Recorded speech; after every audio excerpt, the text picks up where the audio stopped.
Good morning 8th class. Suprabhatam. आजकल हम व्याकरण विषय में संस्कृत व्याकरण विषय में संधि पढ़ रहे थे, जिसमें हमने दीर्घ संधि को पढ़ा, दीर्घ संधि के बारे में जाना। आज जो दूसरी संधि है हमारी वो है यण संधि। ठीक है, सूत्र है इसका इको यणचि। सूत्र क्या है? इको यणचि।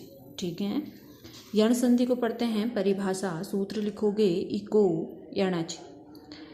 यण संधि की परिभाषा है यदि ई उ री के बाद असमान स्वर आए तो ई के स्थान पर य उ के स्थान पर व, री के स्थान पर र तथा लृ के स्थान पर ल हो जाता है। अभी तक हम जो स्वर संधि पढ़ रहे थे, जिसके भाग हम पढ़ रहे हैं, दीर्घ संधि में हमने पढ़ा कि अ आ ह्रस्व या दीर्घ अ या आ जो भी है उसके बाद समान स्वर आ रहे थे ना, तो वो क्या था हमारा दीर्घ संधि। अब यण संधि में कुछ और बदलेगा, वैसे गुण संधि में कुछ और बदलेगा। तो यहाँ देखिए परिभाषा पूरी अलग है। यहाँ कहते हैं असमान, यहाँ क्या था? समान स्वर था। नीचे क्या है? असमान स्वर। कहा है यदि ई उ री के बाद असमान स्वर आए, अर्थात इनके समानता वाले नहीं, इनसे अलग असमान। जैसे ई के बाद ओ आ सकता है, ई के बाद ऊ आ सकता है, या ई के बाद अ भी आ सकता है। ठीक है, तो कहा है यदि ई उ री के बाद असमान स्वर आए तो ई के स्थान पर य, अगर इन दोनों के आगे कोई असमान स्वर आता है तो दोनों को मिला करके क्या हो जाएगा? य हो जाएगा।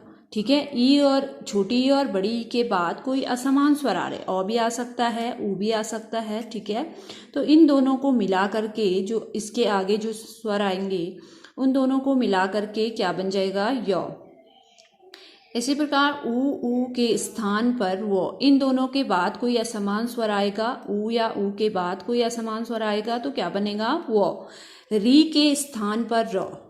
ठीक है, री के बाद कोई असमान स्वर आता है तो उसके स्थान पे रॉ बन जाएगा, तथा री के स्थान पर लॉ बन जाएगा। ठीक है, री के बाद कोई असमान स्वर आएगा तो दोनों को मिला करके लॉ बन जाता है। ठीक है, अब जैसे कैसे बनता है, पहले तो परिभाषा क्या है हमारी, यदि ई उ री के बाद असमान स्वर आए तो ई के स्थान पर य, ऊ के स्थान पर वो, री के स्थान पर र तथा लृ के स्थान पर ल हो जाता है। जैसे कैसे होता है, अब उदाहरण समझाया है यण संधि का।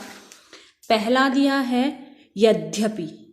ठीक है, अब यहाँ संधि विच्छेद है इसकी, यदि धन अपि। ठीक है, यदि पहले हमने देखना है, यदि के बाद उच्चारण क्या है? ई के बाद क्या आया है? ओ। कहा था आगे ई या ई के स्थान पर अगर ई के बाद कोई असमान स्वर आता है तो दोनों को मिला करके क्या हो जाता है? वो हो जाता है। ठीक है, दोनों को य हो जाता है, दोनों को मिला करके क्या हो जाता है? य। अगर ई के बाद कोई असमान स्वर आता है, चाहे छोटी ई हो चाहे बड़ी ई हो। ठीक है, अगर इन दोनों के बाद कोई असमान स्वर आता है तो उसके स्थान पे क्या हो जाता है? य। जैसे यहाँ पे हुआ है ना, यदि धन अपि, यदि ई प्लस ओ दोनों को मिलाकर य, यदि धन अपि यद्यपि। ठीक है, यहाँ पे क्या बन गया है? य।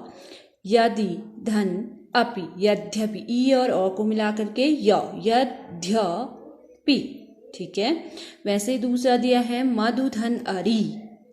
यहाँ पे शब्द है मध्वरी, मधु, ऊ आया, ऊ के बाद असमान स्वर ओ आया और दोनों को मिला करके ऊ और ओ को मिला करके क्या बना? वो। जो यहाँ पे उच्चारण हुआ है वो, यहाँ वो कहीं है ही नहीं, है ना। तो मधु ऊ धन ओ को मिला करके वो, जो यहाँ पे संधि हुई है मध्वरी, मधुधन अरि। ठीक है, मध्वरी। वैसे दूसरा है वध्वागमनम, वधु, ऊ आया, फिर असमान स्वर आया, यहाँ समान स्वर नहीं है ना, जहाँ पे समान स्वर नहीं होगा वहाँ पे क्या होगी? यण संधि होगी। और जहाँ पे पीछे से शब्द बन रहे होंगे वहाँ पे क्या ध्यान देना है कि वहाँ पे कौन सी संधि होगी? यण संधि। ठीक है, वध्वागमनम, वधु ऊ प्लस आ दोनों को मिला के क्या बना? वा, वध्वा वा। यहाँ पे बना लोप, कहाँ? वा, यहाँ पे। ठीक है, वधु धन आगमनम, वध्वा गमनम, ऊ प्लस आ बराबर वा। ठीक है, जो कहाँ बना? यहाँ पे। पितृधन आदेशः, पितृधन आदेशः, पित्रादेशः। अब री और आ को मिला करके क्या बताया था, रा। ठीक है, जो पित्रा रा उच्चारण करते हैं तो यहाँ पे क्या आ रहा है, रा। ठीक है, पितृधन आदेशः, पित्रादेशः, री और प्लस आ को मिला करके क्या बना है, रा। फिर है लाकृति, ली प्लस आ बराबर ला, लाकृति। ठीक है, लाकृति, लाकृति। ठीक है, री और आ को मिला करके क्या बना है, ला बना है। ठीक है, तो हमने क्या करना है, घर में ऐसी प्रैक्टिस करनी है। ठीक है, बनाने की। यहाँ पे तो मैंने 4 शब्द, जैसे स्वागत हो सकता है, शूधन आगतम। ठीक है, सु उ प्लस आ हो गया, नहीं, आगतम स्वा वो बन जाएगा, उसका भी वा, जैसे वध्वागमनम। वैसे ही कहीं शब्द होते हैं, पहले आप इसको समझोगे, फिर उसकी भी प्रैक्टिस करोगे कि और शब्द कैसे बनते हैं। ये थी हमारी यण संधि। दूसरी है हमारी गुण संधि। दूसरा इसके बाद है हमारा गुण संधि। गुण संधि का सूत्र है आद गुणः। गुण संधि का सूत्र है आद गुणः।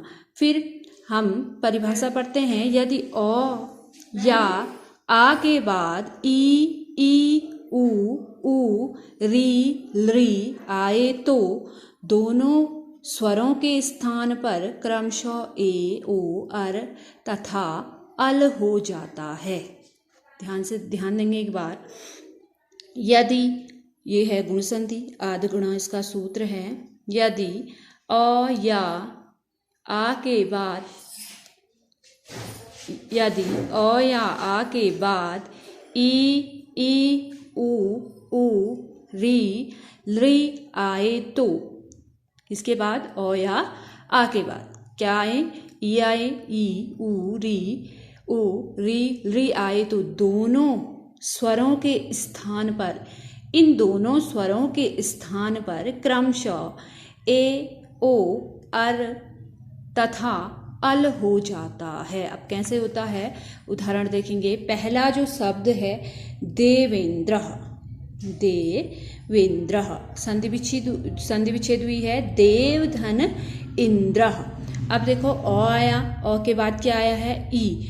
दोनों के स्थान पे क्या हो गया है, ए। क्या हो गया है यहाँ, तो इनके स्थान पे, इन दोनों के स्थान पे क्या होना था, ए ओ अर तथा अल होना था। ठीक है, जैसे देव है, अ आया, फिर क्या आया, ई आया। इन दोनों और ई के स्थान पे क्या हो गया है, ए हो गया है, जो यहाँ लगा है देवे, ए की मात्रा लगी है, तो देवेंद्र।